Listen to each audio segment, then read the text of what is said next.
9th of January, Rabbi Furst, Pierke Avos.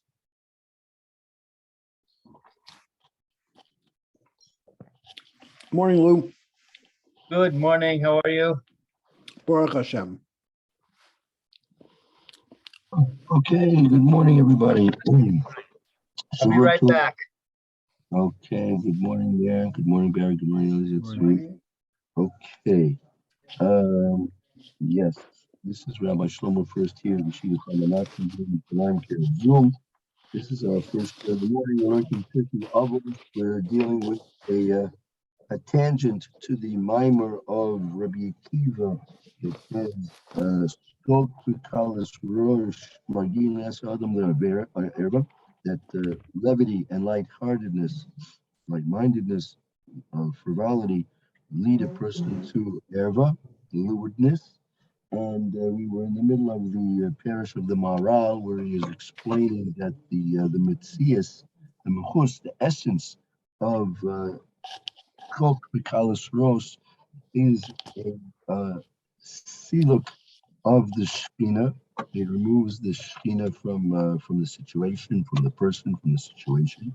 And likewise, at the time of relations between a man and a woman, there is also a schilek, a removal of the Shechina at that time during that event, according to the Maral. That's what we're trying to understand. And so in order to try and understand that more deeply, we're trying to understand what the Shechina is itself. What is the Shechina? And that's exactly what we're trying to determine right now. What is our understanding of what the Shechina is? We mentioned it many times in the course of our day, in our prayers and such. We mentioned the Shechina many times.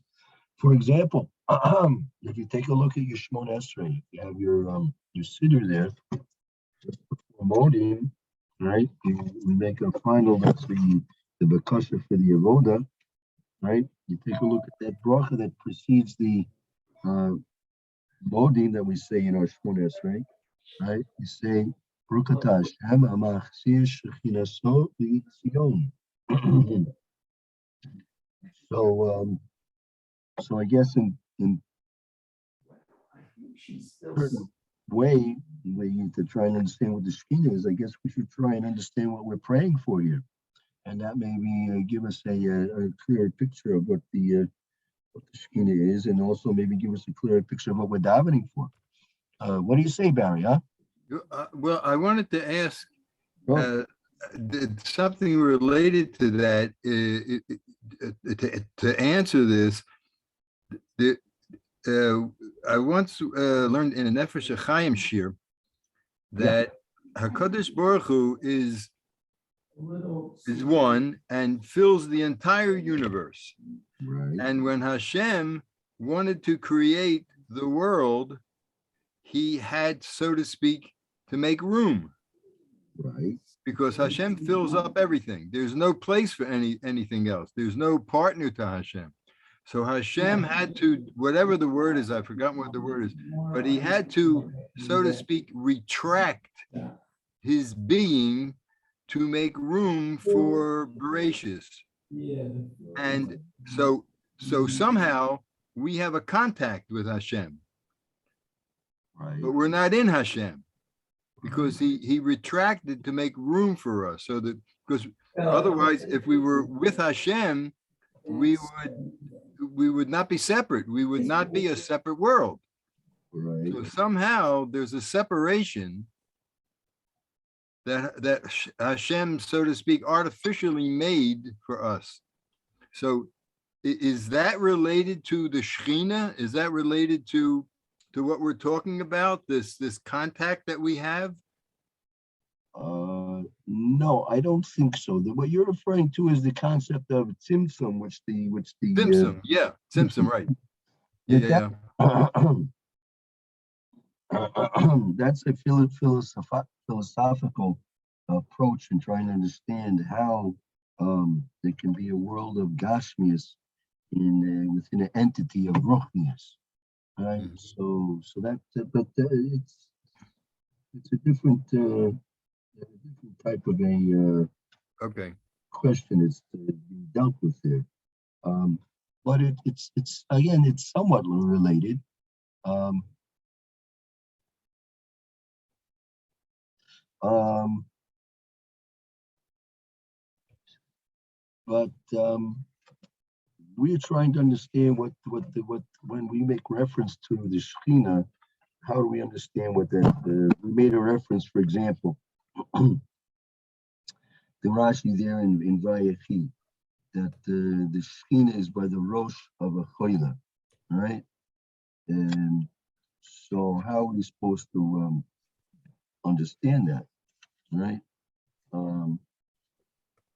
And here, for example, we're praying in our Shemona Esrei before Modim, Baruch Hashem Hamachzir Shechina Sol Tzion. So how are we supposed to? What are we praying for? What are we hoping to achieve when that prayer is finally answered? Yeah. Yeah. Well, So is the Shechina related to the Malachim? In other words, that was, I was thinking about that when we were talking about what is the Shechina. So isn't that related to what are Malachim? In other words, if Hashem is everything, if Hashem is one unit, indivisible, echad. So what are the Malachim? well, okay, that Where do they fit into all of this Shechina and Malachim and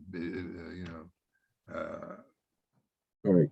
So the question you're asking is not asked about the Malachim, but it's asked about there's such a thing called the spheres. There are 10 What? spheres. The what? Spheres. The what? Sphirot. Sfirot? Right, Oh, sphirot. Sphirot, yes. Yeah. We learned that in Nefesh Chaim also. We also speak about it. So Yeah. there's again, these are philosophical concepts, but there's a big mistake that many claim is made in understanding these things, because people should Shalom get the wrong idea and the spheros is something independent from a Kodesh Baruch Hu. Shalom, they're not, right?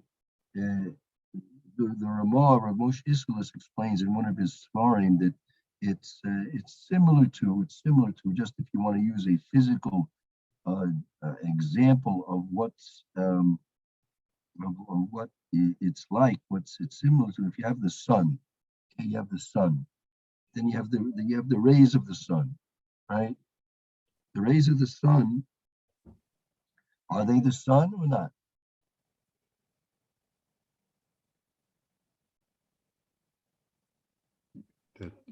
I hear what you're saying. And you'll go outside. Go outside. It's a beautiful, nice, sunny day today, I think. You go out to the side or to your porch in your backyard and sit there for 5-10 minutes and put your face up to the sun, and you'll feel a nice, warm, beautiful shower of sun rays on your cheeks. And if you stay out there too long, you'll get sunburn. Right? Yeah. Yeah. Exactly. And if a person will Shalom stare even for more than a second at the sun, he's going to become even temporarily, even permanently blinded. So, are the sun rays considered to be part of the sun or not, or are they something separate from the sun?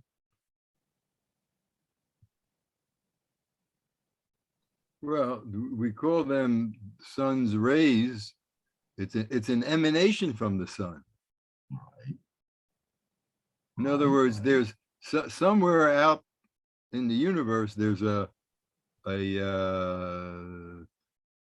scientists, some kind of hydrogen ball or whatever, and it's producing energy, and that comes to us.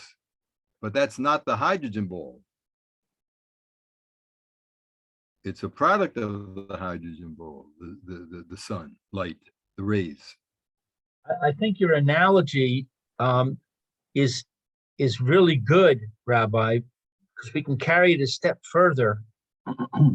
we can say that the sun is actually very dangerous to us.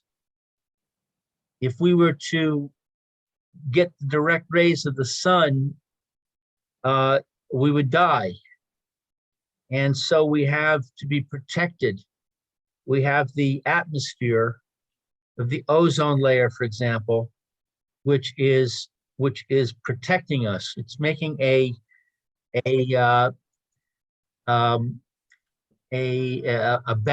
barrier, or I'm not sure what the word is, but it's creating it's a layer of protection that the rays of the sun have to pass through before they can get to us and not be harmful.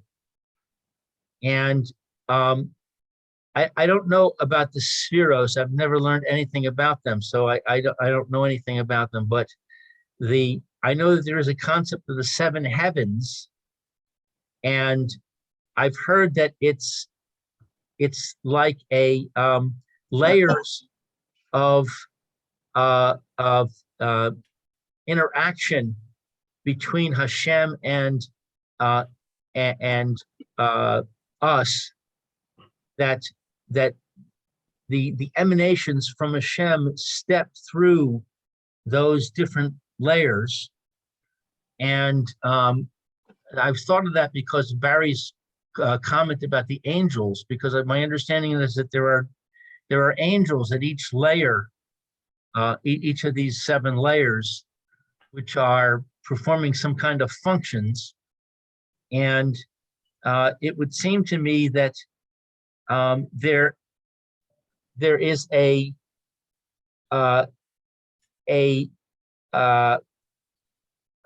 stira, so to speak, a contradiction, or an inherent difficulty,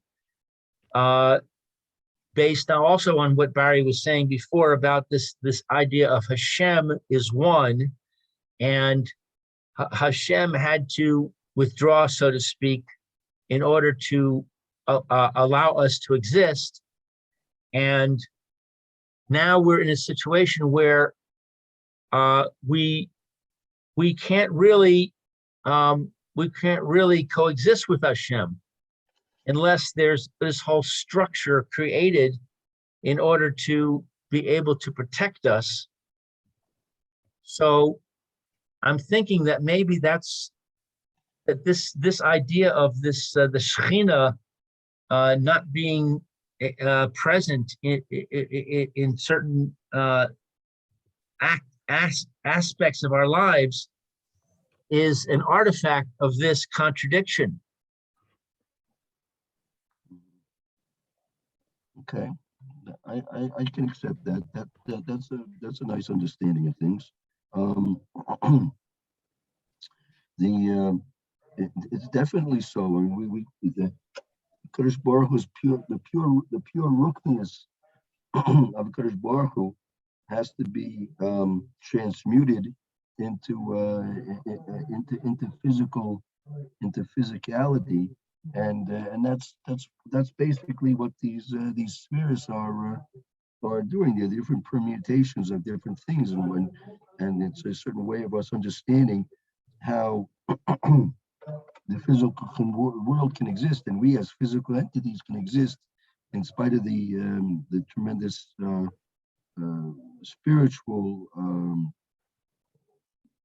powers that are there by Kadosh Baruch Hu. And so obviously certain things that are so physical, they're so physical that that there's no Shechina, there's no any aspect of the spirituality there. From a Kadosh Baruch Hu's part, this might answer one of the questions that we had, meaning,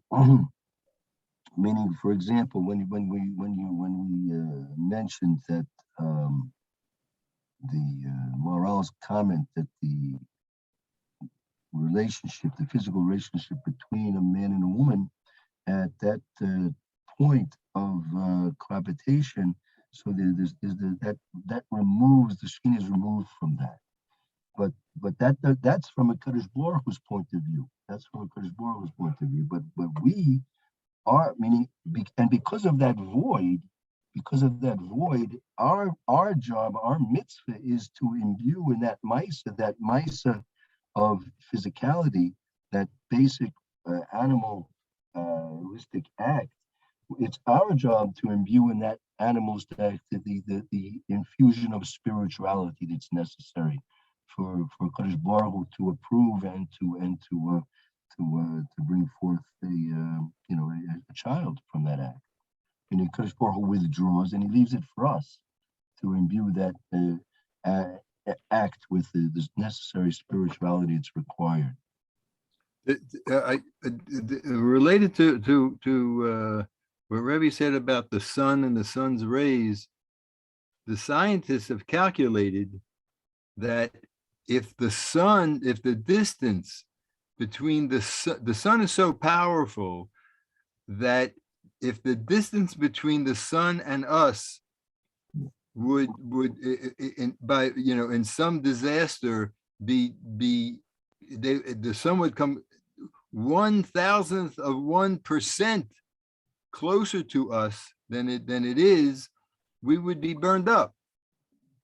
Yeah, of course. I mean, you can see, you all know this yourselves. We know. The axis of the Earth is on a tilt. I forgot exactly. Was it 2.9 degrees tilt? I forgot exactly what the axis tilt is. Right? You can look it up. You can find it out. I think it's like 2.9 axis tilt. In years I even thought about the subject. But the difference between summer and winter is because of that axis tilt. Right. That's the whole difference between 110 degrees on a hot summer day and minus 10 degrees on a cold winter day. Right. And you're right. So the point is that the percentages have to be maintained perfectly, because if it was an infinitesimal change in that distance, the sun is so powerful, we would be burned up. So what is that? It shows to me the presence of Hashem, that Hashem is so great, so to speak, that he is able to control and maintain all these huge hydrogen bombs exploding all over the universe. Right. For our benefit. How could you? Go ahead, Barry. Go ahead. So that just the sun itself. I mean, you can understand why people would be worship the sun, because the sun is a symbol of Hashem's divine control over everything. Right. How could a person not believe in Hashem, seeing how Hashem maintains the world for our benefit? Right. With these huge energy and distances, and Sure, that's the whole point. If you just give some thought to it, a person spends thought about it and starts to real serious thought to think about these things, he should naturally he should become a believer in a Kadosh Baruch Hu. Very naturally. But also, getting back to that same thing, when a husband and wife are relating to each other as husband and wife, that's a mission that was assigned by Hashem. That's one of the behaviors we have to have in order to populate the world. Right. Correct. So isn't it? I mean, aren't we supposed to have the attitude of that when we're together as husband and wife, that we're fulfilling Hashem's will? It's a thing of kodesh. It's not a exactly. Exactly. Right. So then why would Hashem remove himself? The way that's the part I don't understand. No, because that's because the act, right? Like I said, Kadosh Baruch Hu, if he wanted, he could have made us procreate like bees and with flowers and pollen or with fish. Or fish, right? He could, you could, I could sit in my corner and learn Gemara, and my wife could sit in her corner and learn Tehillim, and somehow, babies would come out from that. Kadosh Baruch Hu could work it out that way, right? Be no problem. Right, exactly. Them could work it out, but he didn't want. He wanted us. He wants that act. He wants that we should actually. We want that the actual physical union of a man and a female should be done in the way. Right now, again, it could be taken to the extreme opposite, which is complete lewdness and simple pleasure seeking, which is unfortunately, and that's why we see Kadosh Baruch Hu hates Zima. He's saying Zima. Kadosh Baruch Hu hates Zima. He hates it. Right? It's something which is abominable to Kadosh Baruch Hu, because that's the whole design of the universe, is that this Kadosh Baruch Hu created the universe that it should be used to serve a Kadosh Baruch Hu, right? And if there are pleasures in this world, Hashem created these pleasures that they should be used in the context of serving Kadosh Baruch Hu. But when people simply just use the pleasures of this world for their own simple taste buds, right, and to fill their stomachs, right? So Kadosh Baruch Hu hates that, because that's denying the purpose of the world, right? That's a denial of the purpose of the world, right? So that denial of the purpose of the world that Kadosh Baruch Hu hates. But when people will acknowledge, yes, right, that this is a mitzvah that we have, and this is something which Kadosh Baruch Hu wants. He wants the world to be populated, and a man and a woman, a husband and a wife, in the proper context of love and halacha and family context. So then Kadosh Baruch Hu wants that physical act should be elevated to the act of serving Kadosh Baruch Hu, right? It's because I'll say it, as I'll say, when a man's with his wife, it's like he's wearing tefillin. It's like he's wearing tefillin. That's the Chazal say that themselves. That and Hashem. So why you're asked the question we asked last week, and you're asking again, Barry? Why should Hashem withdraw? According to the Maharal, Hashem withdraws from that situation. Hashem, the Shechina is not there. So why should the Shechina not be there? Obviously, if it's done in the proper way, it should be that the Shechina is there, right? But since, as the Maharal said, it's simply, since it's such a physical act, that it's such a physical act that the Shechina withdraws, right? The Shechina is withdrawn from that physical act. So there's a vacuum, right? That vacuum is there, that there's a lack of Shechina, there's a lack of spirituality, let's put it that way. Simply speaking, there's a lack of spirituality. And therefore, whose job is it to fill that vacuum? That's the husband and the wife's job to fill that vacuum, which is what Hashem wants. Hashem wants us to fill that vacuum. He withdraws, so to speak, and we fill that vacuum.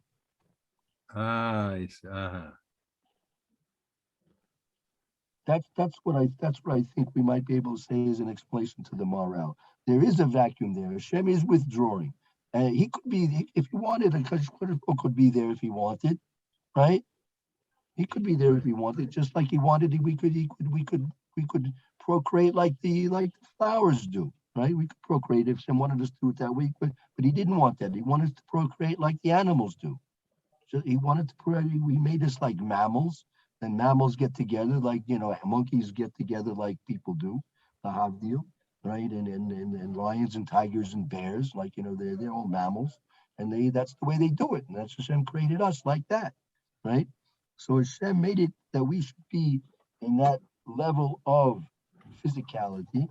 And since it's a level of physicality which is so physical, Hashem chose, for his own reasons, to withdraw from that situation, that act, and leave a vacuum of spirituality. And it's therefore our job, our mitzvah, to fill that vacuum with our proper thoughts and our proper kavanas and our proper behavior.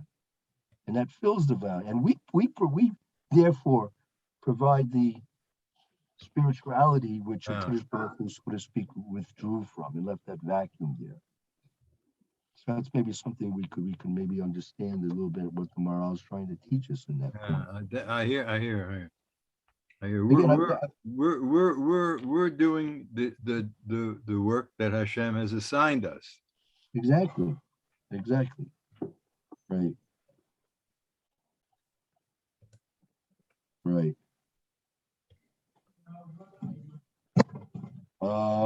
Okay, so again, just trying to find up a little bit. So you're trying to understand more about the Shechina itself. So when we say that bracha before the Amax is Shechina Solution, so what do you think? We're praying for the return of the Shechina to Zion. What is that supposed to mean exactly? What do we? I mean, after we're praying this prayer 3 times a day, so I think it's worth a few minutes of our time to try and understand what it's all about there. Yeah, a little bit of what it's all about what it's about. I'm not sure we can do that, but Well, maybe based on what you just said, the withdrawal of the Shechina is a result of our actions pushing the Shechina away, so to speak, and thereby creating a vacuum. So in the case of Zion, I presume that we're talking about the causes of the destruction of the temple, which would be senseless hatred. The Shechina dwelt by the base of Migdash, right? And don't the commentaries say that progressively the Chachamim noticed that the Shechina was getting further and further and further removed from us. It wasn't dwelling in the base of Migdash anymore. But it was there, but it was getting further and further away. Isn't that what we're supposed to learn? The Gemara speaks about that the Shechina left gradually 10 different, and these were all simonim that the situation was getting worse and worse, right? But but that's the Shechina we're talking about, right? That's what we're talking about. Well, I mean, again, there are different times. Is that the same when we learned the Rashi last week that the Shechina is by the Rosh of the Choy, the person who's sick? The Shechina is that the same Shechina that was in the base of Mikdash? Yeah, that's what I want to find out. I mean, they use the same word, right? So So maybe we can, if we go back to the marshal of the sun and the sun rays, right? So the sun rays, the sun rays all around, sun rays all around. You go even, and like I said last week, you can take a magnifying glass, and if you focus those sun rays, you can cause a piece of paper to burn if you put it on your palm. I remember when I was a boy, I took a little plastic magnifying glass, and I was focusing it on my palm, and wow, it got hot. Wow, got myself a little burn there. So the sun rays, if they're focused, right, they can. There's energy there. So I would say there's different levels of focus of the Shechina. I mean, just like you can have focus sun rays in different ways, using different things. So you can focus in different ways. Meaning, at the base of Mikdash, there was a certain focus of the Shechina.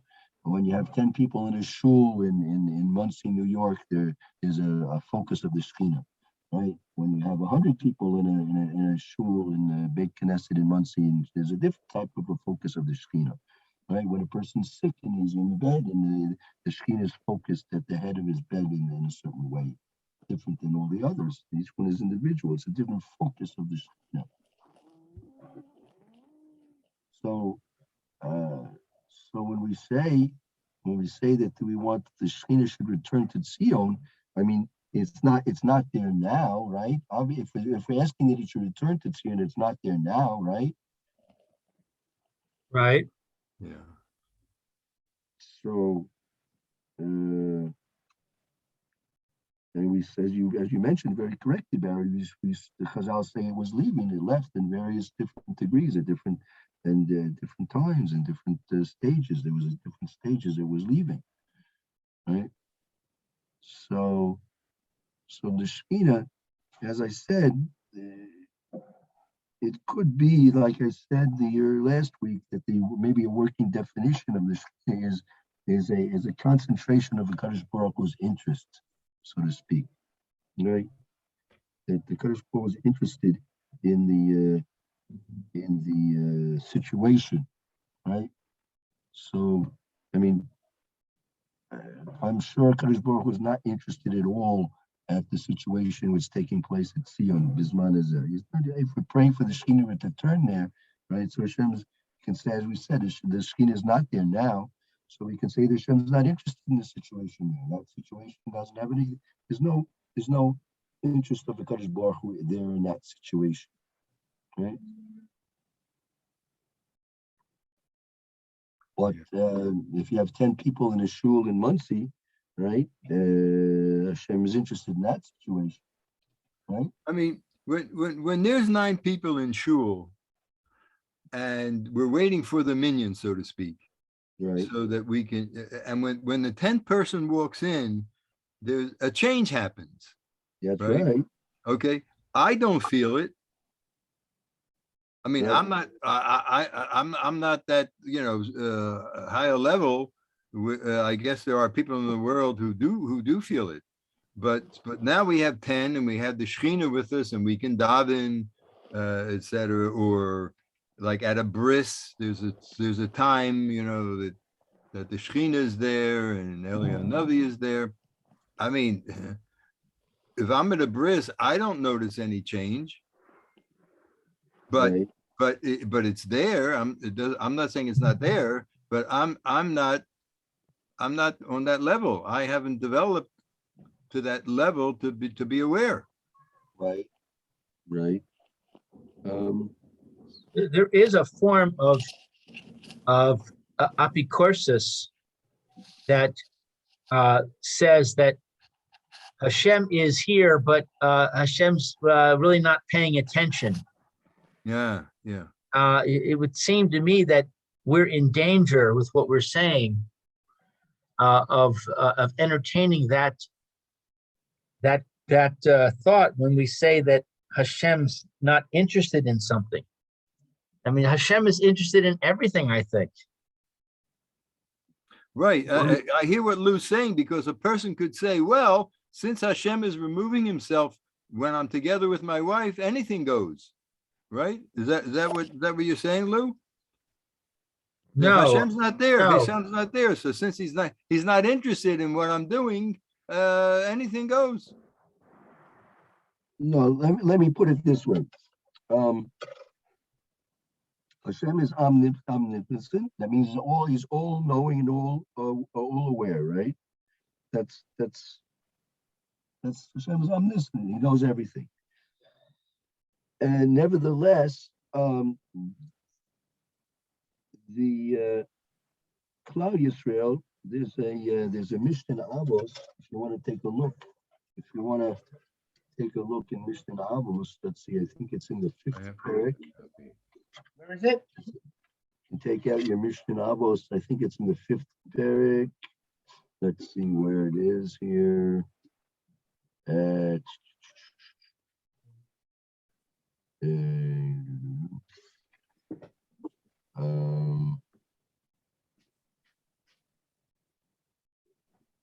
Let's see here.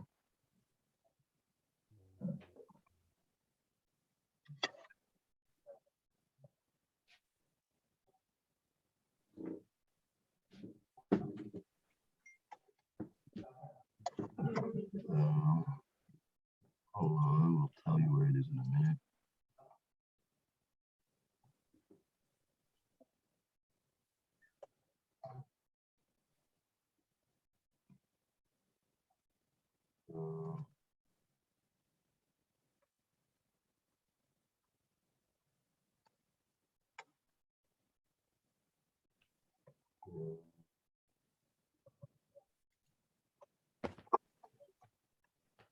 Let's see here.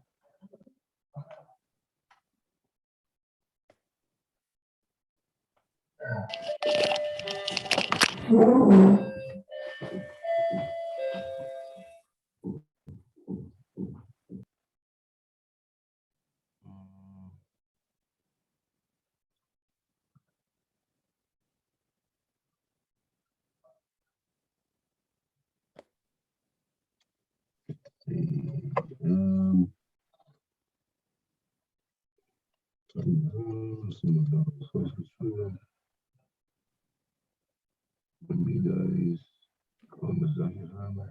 Right.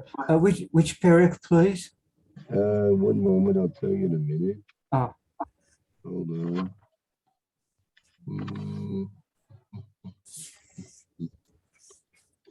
Oh, I think it's in, I will be getting to it. It's in the third pair. Third pair, we're getting to Third, Parak Shlishi.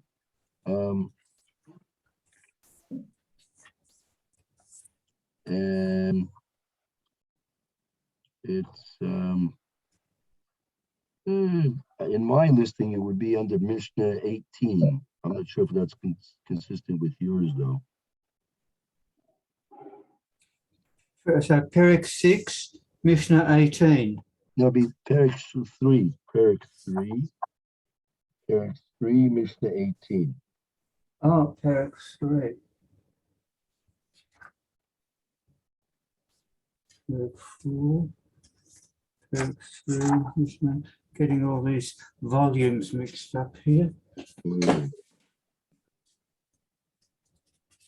It's the Mishnah says, Chavim Yisrael, Chavim Yisrael, Shnikr Banim Lamokum.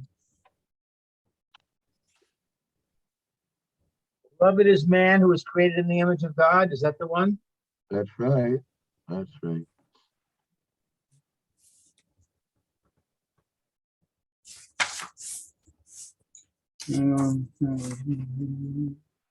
Mishnah It should be 18, if I'm not mistaken. Right? But actually, that's going to be a follow-up. It's the same mimer of Rabbi Kiva. Right? We're in the beginning of the mimer, but this is 3 or 4 more statements further in Rabbi Kiva's mimer. My 18 is he used to say, beloved is man, for he was created in the image of God. Perfect. So which, That's it. That's is that it. it? Is it? Oh, that is it. Bullseye. That's right. Bullseye. Okay. Thank you. So okay. So yeah, who would like to read could read it? Anybody, bro? Do you want to read the Mishnah? You can read the Mishnah. Okay, I'll read. So I just read it in the English. Yeah, that's okay. That's good. Okay. He used to say, beloved is man, for he was created in the image of God. But it is by a special love that he was informed that he was created in the image of God. As it is said, for in the image of God did he make man. Beloved are the people of Israel, for they were called children of the omnipresent. But it is by a special love that they were informed that they were called children of the omnipresent. As it is said, you are children of the Lord your God. Oh, okay, That's enough. from Devarim 14:1. Right. So you see, Klal Yisrael is called the Banim Lamakam. They're called the children of the Kadosh Baruch Hu, right? So it's extending this into a mashal. So the Kadosh Baruch Hu's interest, just like the Havdil, a parent's interest is focused on his own child, meaning a person could be very, very, very interested. He could be a very, very kind person, a very interested person. He could, let's say, he owns orphanages, he supports poor brides and things like this. A lot of testing. Really, person who really cares about people. Really cares about people. He does. He really cares about people. But it's not going to compare to the interest and the efforts that he puts forth for his own children. So likewise, Kadosh Baruch Hu is specifically involved in a specific love for Klal Yisrael, right? And so therefore the interest in Klal Yisrael is miyuchid, is special, unique, above and beyond all other things in this universe. Hashem doesn't have the same interest in the asteroid belts around between the planets as he does to Klal Yisrael. The interest that Shek has is very, very specific in knowing and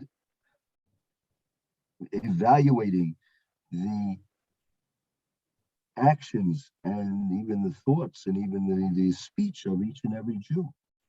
Those things are very valuable to HaKadosh Baruch Hu. He's very, very seriously interested in those things. That's what we. If one of those asteroids were to take a course towards the Earth, that could be very disastrous. So, I mean, I hope Hashem is paying attention to that. Yeah, that's all been programmed since Ma'aser Bereshis, right? The natural processes of the universe have been set into motion as to whether that is going to happen or not, right? So Hashem kind of put that on autopilot. Is that what you're saying? Yeah, definitely. But Hashem still reserves the right to change it. Yeah, because if you say everything was put into computed and everything, but before Bereshit, so then people are liable to say, oh well, everything's on automatic pilot, and Hashem's not interested anymore. Yeah, that's what the hope. That's why. That's what Lou said before. The question is asked when we say in Kiddush and in davening that the Shabbos is Zeichel Ma'aser Bereshis. Where's the Zeichel Ma'aser Bereshis? So we understand that Shabbos is a remembrance of what Hashem did when He created the world, right? Right. That's pretty obvious. But we also say that Shabbos is Zeichel Yetzias Mitzrayim. What's the connection between Yetzias Mitzrayim and Shabbos? What connection is there? There's no connection there.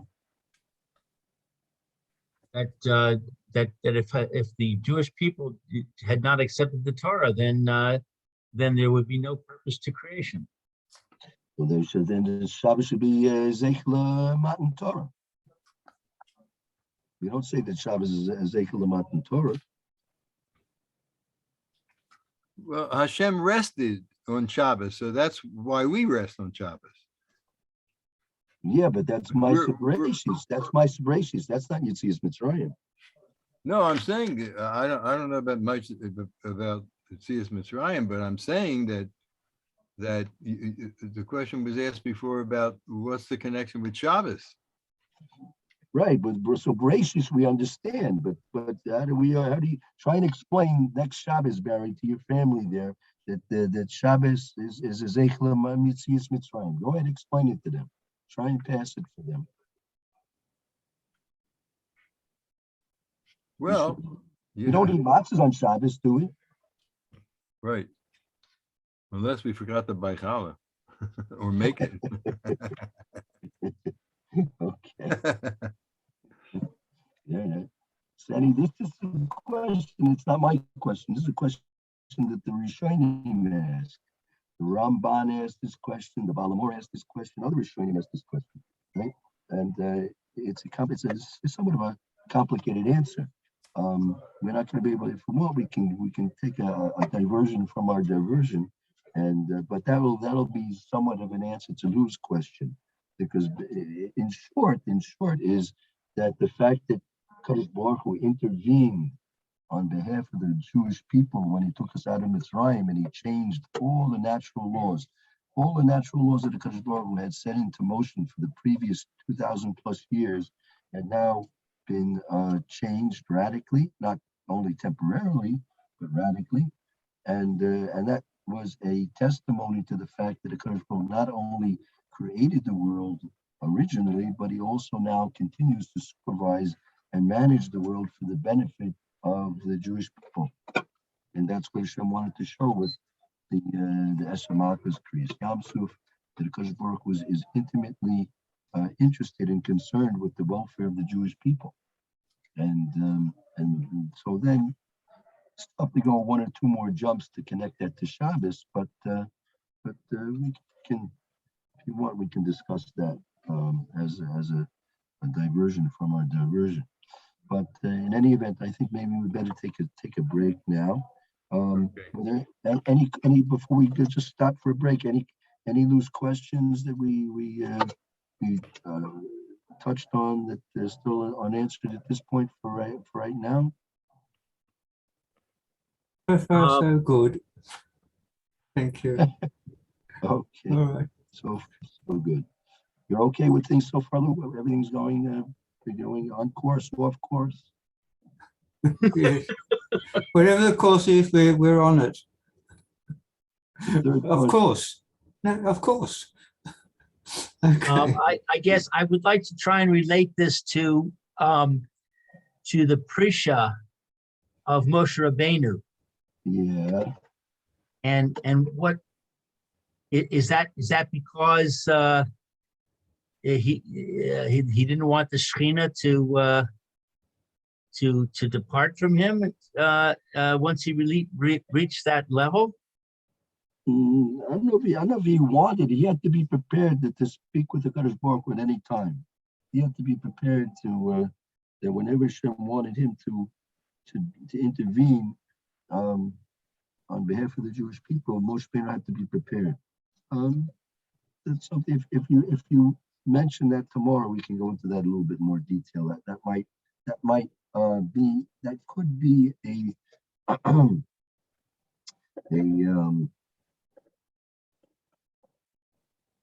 a way of understanding the original moral. That could be a way of understanding that. Okay, good see. Bye for now. Thank you. Okay, All right. have a good afternoon. We'll see everyone in a few minutes. Take a short break. Thank you, Rabbi. Okay, see you all soon.